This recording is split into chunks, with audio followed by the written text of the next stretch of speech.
Welcome back to the Marvel Movie Minute, a daily podcast in which we assemble to explore the films of the Marvel Cinematic Universe 1 minute at a time. In this, our 6th season, we are looking at the Avengers. I'm Andy Nelson from the Next Reel Film Podcast. And I'm Pete Wright. And today, one of the central questions of the MCU, does Loki know how to wrestle? We may never know, Pete. Today we're talking about minute 84, which begins with Thor running at Loki and ends with another downed mercenary. But from whom? Back on the show this week, we have Mike Gravagno from the Superhero Show and Movie of the Year. Hey, Mike. Hello, I'm back and happy to be here, you mighty Marvel Minuteers. There it is. That's three. That's three. Lock it in. Finally nailed it. That's Trademark. Right. The mighty Marvel Minuteers. We need a shirt, Pete. Yep, mighty Marvel. Making a note, Andy. All right. Well, yesterday at the end of our minute, we had Thor coming through the doorway into the detention hall and seeing Loki stepping out, and he starts bellowing at him, and we cut. So we decided, let's save our Thor conversation for today, and here we are. So we've got this moment of Thor running at Loki, and Loki's little, I'm going to wrestle ya move that he does, and then disappearing. His half crouch. What is up with that move? Like his hands, like he looks like every 1950s wrestler's yearbook picture. Well, Yes. They're old gods, Pete. So their methods are not up to snuff. They're not the most modern of wrestlers. That is the truth. Okay, I appreciate you setting us straight. You can tell, like, underneath all those leathers, it's a singlet. Yeah, singlet. Mm-hmm. He's used to wearing the big ear cap thing. The ear caps, yes. Well, he has to pull all that hair back. Right. That would have been a real power move in this movie if he had, like, magicked himself into that outfit for just, like, a second as Thor runs through him. Yes, that's the biggest flaw with Loki is they don't let him just full Bugs Bunny with his God of Mischiefness. Yes, right? Like, I'm less than half joking because there's more than, like, why doesn't Loki occasionally just have a hole that he pulls out of his pocket and puts on the ground and have people fall through it? I want, like, full-on Acme level stuff occasionally. Because that's mischief. This that'd be so good. Especially in Thor 1 and here, he's kind of the god of petulance more than he is the god of mischief. Right. Very true, very true. Yeah, I mean, even when he changes outfits, which we've seen him do in both films now, it is to put on, fancy duds, basically. Yeah. You know, it's the I'm going out to the theater duds that we see him in when he shows up in Stuttgart. Right. So, yeah, it's kind of funny that he doesn't use more opportunities to really, really ham things up. Like, I mean, Joker level things where suddenly it's like he's in some crazy outfit and it's just like, why? Because I'm the god of mischief. Why not? Yeah. Why not? I think it's Thor the Dark World. Like, the one good thing about that movie is he turns into Cap for a while and he's just like razzing Thor as Steve. And somebody's finally like, he could do anything, right? Why would he not do stuff like this? Yes, for sure. Yeah, I mean, we get to see fun moments like when he's doing the plays and things like that. Yes. Like there are fun moments, but as the character himself, it would be really fun to actually have him creating more mischief. Yes. That's what we need more of. This is kind of mischievous. He's escaping. He knows he's going to trick his brother. And like, I really do like his tired, like, how I've been pulling this trick on you for 500 years, bro. How are you still falling for it?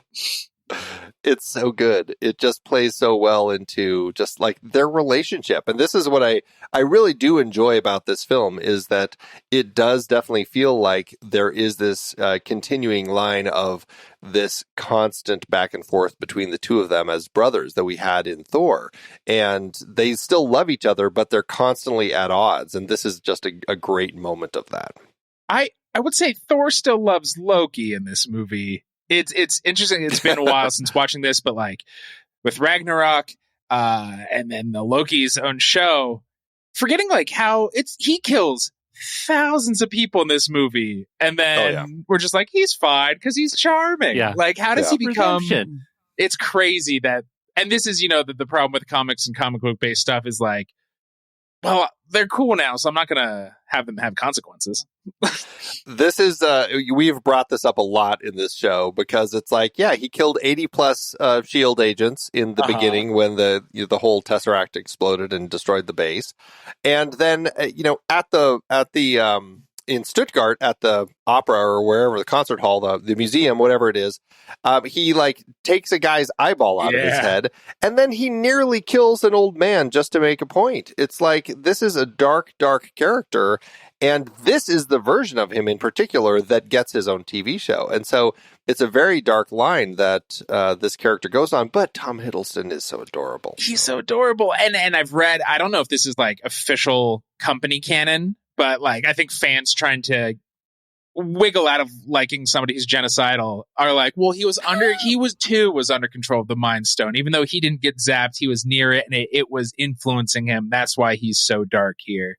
There is a whole line of thinking with that I don't know. We've talked about a little bit back and forth because it's kind of come up like, is there some sense that like this is why Thanos was okay giving him the Mind Stone after all to go to some other planet and instead of coming himself, because there was this level where he had somewhat of control over him, and only because Loki was so on board with all of the stuff. Like, yeah, sure, I totally want to take over Midgard and ruin my brother's planet. That'd be great.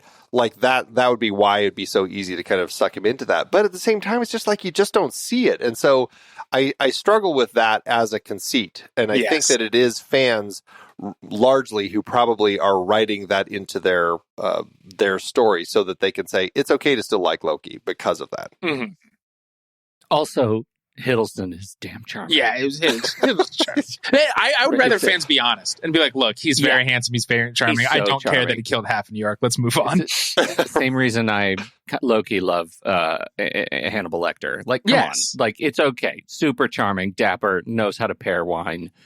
It's all right. Yes. And they even, because of charm, put him in the Hannibal Lecter, this whole prison with him before, not our minutes, but it's such an ode to Silence of the Lambs. Yeah, it is an ode to Silence of the Lambs. That's so true. I want to hear Loki go fava beans while wearing a wrestling singlet. If only. New Halloween costume that nobody will get. Right. But we will, and sometimes that's all that matters. Yep, that's all that matters. So funny. I wonder what AI art can do for me right now. You guys go ahead. Oh, man. Again, tracking our mercenaries, we do finally see the mercenary who did show up here in the detention center. This is the one who frees Loki. And, this is a question we'll save for later, but I do have a question. Does he actually stop in the lab on the way and get the scepter to bring it down here? Oh, we'll save that question for later. See if we can figure that out. But I do wonder often about that. It took me a few watches because at first I was like, wait, but how did Loki get out? Could he have gotten out this whole time? And then I was like, oh, the guy who just kind of slack-jawed is just standing there. He let him out. Okay, because Thor runs in, they do the flip, and then the Thor smashes the side and it looks like it could fall out. And the guard's face is hilarious. Loki is like surprised and it's funny. The guard is just like, oh no, should we stop this, boss? Like, he's so stunned. He's like, I don't know what to do right now. He's a utility stunt player and he's doing his job. Yeah. He's here to take hits. Well, all right. So Barton's on the way, and I guess their plan. Well, actually, I'd love to get your thoughts on it. We've been talking a lot about the plan, why their whole plan was to get Loki up here in the first place. And now that Loki is here, Barton's plan is to, I'm gonna hone in on the scepter because we can track its gamma. We'll find where you are. We'll pick you up, and then we'll bust out of there. What do you think of the plan as far as what their intentions are? I think it's so many villains and so many movies have done this plan now. Loki did want to get trapped on purpose, with Cap points out in the movie. He's like, come on, that was too easy. And everybody's like, shh, you're a Boy Scout. Because the Mind Stone and Loki together are messing with everybody on the boat's head. And so Clint and the Mercs are going to cause chaos, but not as much emotional chaos like if Loki wasn't there and they're like, well, we'll attack the helicarrier, it would have gone much smoother if all the Avengers were just like doing fine and not at each other's throats when it all started. And so I think it's just to sow discord and mischief. Oh, he's doing it. Finally, the plan is mischief. He's mischiefing. Yes, the plan was mischief all along. There it is. All right. Well, with that, I suppose that we can actually buy into this whole thing.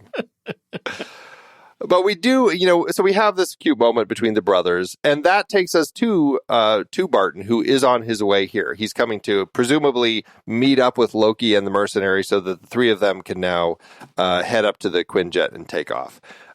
But Barton is on the catwalks, and he does get stopped. Now, Pete, I know we've had some arguments about the fact that this helicarrier seems awfully empty. I will say, yes, the catwalk is empty, and I know... we've already recorded episodes for later in the week about the emptiness of this particular area. But when he first comes into this catwalk area, we do actually see there are a number of people working below him. Yeah, there are two parallel catwalks that are revealed here, right? Because they're jumping back and forth between these two catwalks. And there are a couple of people below, that's right. But these things extend, the length of the helicarrier, and no one else is on them? They've all listed into other parts of the ship right now. They got dumped, when the salt is stuck, somebody just shook them all up, so they're just hanging out on the aft side of the helicarrier. They're in the pipes. Yes. They're all wedged in the pipes above. It's just one of those things that again, not made for movie by minute, but I just think that this is one of those, this is built on the aesthetic of a military vehicle, right? Of an aircraft carrier, and carriers don't look like this. This is production designed for dramatic license, and it is a thing when watching the movie like this that takes me out of it, because it feels like there was such opportunity. I think they actually had better opportunity to go like full submarine aesthetic. And what does a fight look like in really small compartments, right? That could have been crazy cool. And instead they made this like massive storage areas, multi-level everything. And it loses me a little bit. So that's my central quibble. Or, even having a fight in a very populated area between two of these people. Yes. We start seeing that loosely with Hulk and Thor, but again, there's only 10 people in the room. It's like, why is this huge hangar so vacant from the crew at this point? And it makes sense that they would all bail if it's Hulk versus Thor, but if it was Nat versus Clint, and you could see a guy coming up with a wrench and trying and really show that these are elite fighters if they had some normies to mess around with. Yeah, I think there would be an interesting thing there. And then it creates situations with Barton and his arrows as he's getting ready to shoot. Is Natasha then not just trying to avoid them, but also trying to make sure that the arrow doesn't hit somebody behind her or something, Right. So it could be cool. But we do finally get the two of them going toe to toe here as, he's kind of marching and then suddenly she shows up directly behind him. And I guess what I like about this fight, I don't think it's the most creatively crafted fights in the film, but I do like that it does feel like two people who know each other and know what each other's strengths and weaknesses are. And I like that it's, we're seeing a fight between two non-supers. Yes, and the hand-to-hand, and it is proof that bow and arrow is not a great weapon, especially in close quarters. Yeah, because he turns around and fires by her head. Because you can't at that point. You can't switch. Yeah, right. Jump back real quick. One of the best bits of it is when they get it. They're in their fisticuffs, and she grabs the bowstring, and he's holding the bow, and there's a straight up Three Stooges kind of. He just lets go of the bow for a second, so it slams her in the face. Yeah. Yes. So good. So good. And that's actually okay, that was kind of creative, coming up with something an interesting way to kind of combat somebody who's doing that. What I like about this is, it actually gets rid of his bow, and this is where Clint pulls out his blade. Now, I didn't realize this. My Hawkeye knowledge didn't, go into the realm of the blade usage of Hawkeye, but he also has a specialized dagger made by the knife manufacturer Busa. And this knife, if you look at this dagger that he's using, it is incredibly cool. It actually has an arrow designed into the blade, kind of running up the blade, and then the handle of the dagger is a bullseye symbol, and it kind of runs through the whole length of the handle. It is a really cool dagger, and it would be kind of one of those cool things to just like, I mean, it's not like I have daggers and swords on my wall, but still, it's one of those things that would be a cool prop to kind of have. Totally. Somewhere. Yeah. And it, like, it does, like, we've seen him, like, clearly he's a shield agent, he's mind control, but he's doing cool fighting things. But that's when, like, he drops the bow and arrow and he pulls out and he does a cool knife, and he was like, oh, this guy might be dangerous. He's not just like a goofball with arrows. Yeah, right, exactly. Yeah, he knows what he's doing with this thing. I mean, he actually looks more dangerous with this than with his bow, which may not bode well for Hawkeye as the character, but still, he looks pretty cool. We haven't really talked. I mean, is Hawkeye a character that you've ever followed, or is he more just one of these characters that pops up in movies that you watch from time to time? For a long time, he was just that. He was a guy who popped up in more the comics, right? He's like bright purple and he's a goofball and he's kind of a pompous ass. Very different from this. The MCU Hawkeye is so beholden, just like a lot of the MCUs, but to the Ultimate Universe Hawkeye, which is boring. The Ultimate Universe Hawkeye has no personality. He is just there. And I'm not the biggest Jeremy Renner fan in general. And so I was like, eh. But then the Age of Ultron, he won me over. I think he does a lot better. When he's just like, I'm just a guy with a bow and arrow. We're shooting robots. I don't know why I'm here. Let's go fight. Like, and then the Hawkeye TV show, I was like, okay, now it feels like Hawkeye. But Matt Fraction's run from a few years back is what took me from being like Hawkeye to like, I love this character now. Because it's, what is he like when he's not hanging out with the Avengers and he's just living in Brooklyn in an apartment building and he's kind of a POS. And he's just a funny, weird dude. And the more elements of that just makes him more interesting to me. You know, I have plenty of issues with the fact that for the film that they decided, well, we'll just make him a villain for the whole first half of it, and then he can be a hero the rest of it. But because as a character, I liked the character in the comics more than in the movies. Although I like Jeremy Renner, I think that he's great. But yeah, it's an interesting character, and I'm glad we're getting to a point where we can stop being a bad guy. Right. And that really bugged him when, because I think, you know, they all auditioned for who knows how many films in the beginning. And then when he got this version of the script, he was pissed. Yeah. Yeah. Rightfully so. It's nonsense what they do to his character. But, you know, we get, this is the start of the big turn, and it's a relief kind of that we get to see him as the character, as playing the authentic sort of MCU version of Hawkeye, and also we kind of have to see him play the MCU version of Hawkeye, right? Like, I like him and I like Hawkeye, but he is a bit dour, especially the more that we've been talking about Hawkeye. They gave so much of the Hawkeye personality to other characters, and so we're still stuck with the same guy that Stellan Skarsgård introduced us to in Thor. Oh, the Hawk in his roost. Yeah, in his roost. Yeah, and so, you know, it's fine, but I can understand why. I really liked the Loki TV show very, very much. I love the series and had a great time with it, and I feel like I kind of wish it didn't come. Not Loki, Hawkeye. I kind of wish that it didn't come so late in what is clearly the Hawkeye arc, because that was a show designed to hand it off to someone else. I know. Right? Yeah. Yeah, they finally give him something fun to do, and it's like, okay, now you're done. And it's this. Yep. Patch on the back, send you on your way. Well, we go from this fight back to Thor and Loki in the detention center. This is where we finally see Thor trying to figure out how to get out of this thing, and he takes Mjolnir, smashes it into the glass, putting a nice big crack in it. And, you know, as we kind of already alluded to, it shifts things a little bit. It seems like this actually may not be the best thing to do. But I do wonder if Thor just kept hammering at it, would he actually break through quicker than Loki could kind of open the bottom and hit the plunger? Right, especially because there's a floor. Yeah, exactly. So it would just kind of rest on that for a bit, and he proves later in the movie that he could get out with just a couple good swings. So he could have done that here. He gets out with one swing later. Yes. Well, I assume his skull slamming back and forth is also what helped weaken that glass. Well, and maybe he hits this place where he already cracked it. So right. Maybe it only needed one more hit. He just doesn't know because he never tries. But this is also the moment where, because earlier, like, well, the brothers love each other. And I do believe Thor loves Loki.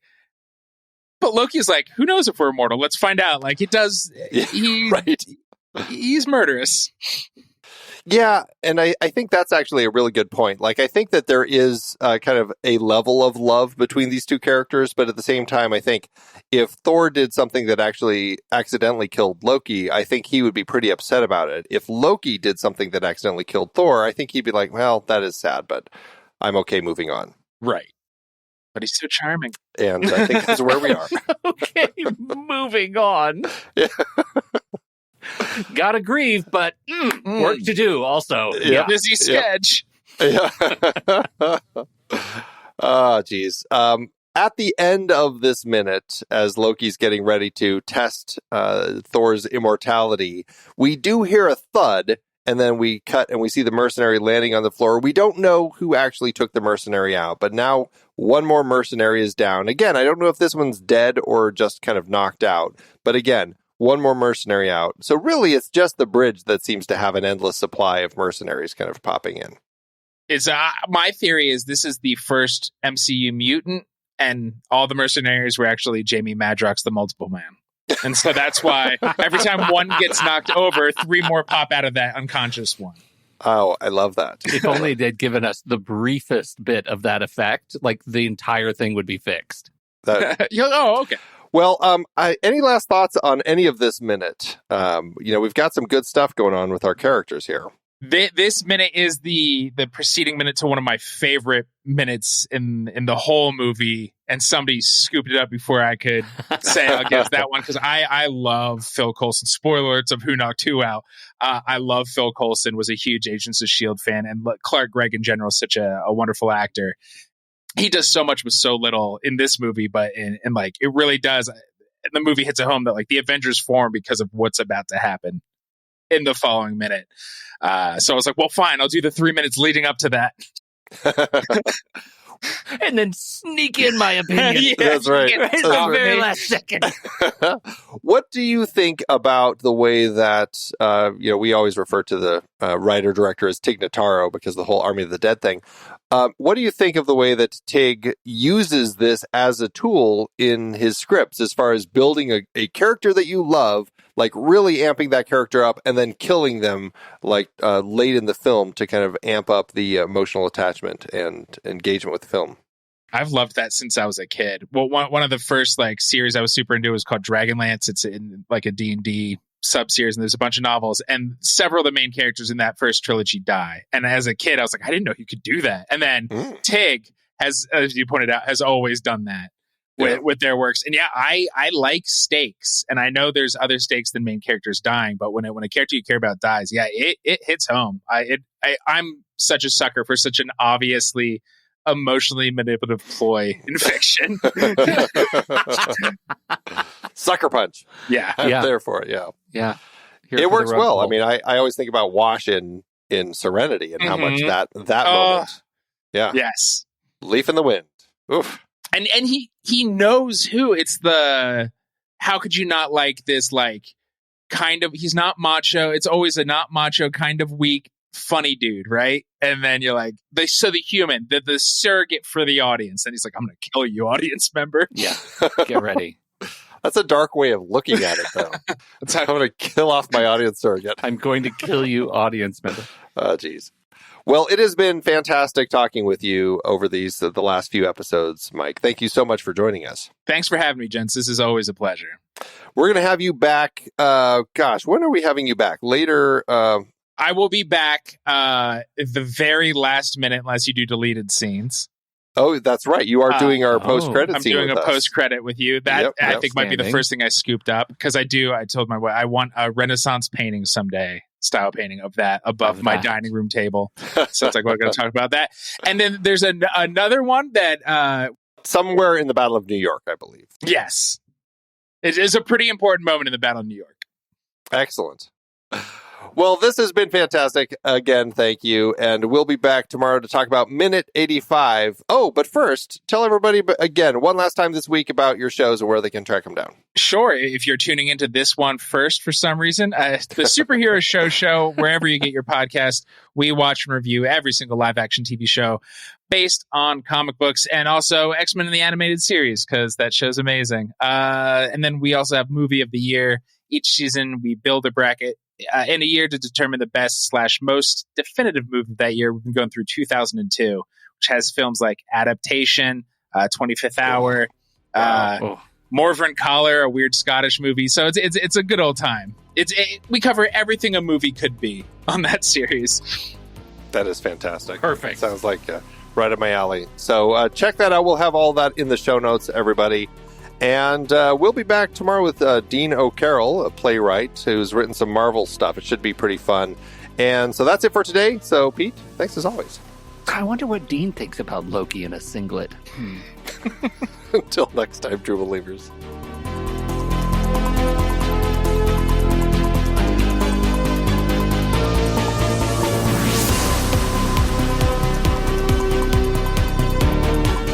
Marvel Movie Minute is a production of True Story FM, engineering by Andy Nelson. This season's music is Message to the World by Anthony Vega, and this season's show art is by Winston Yabo.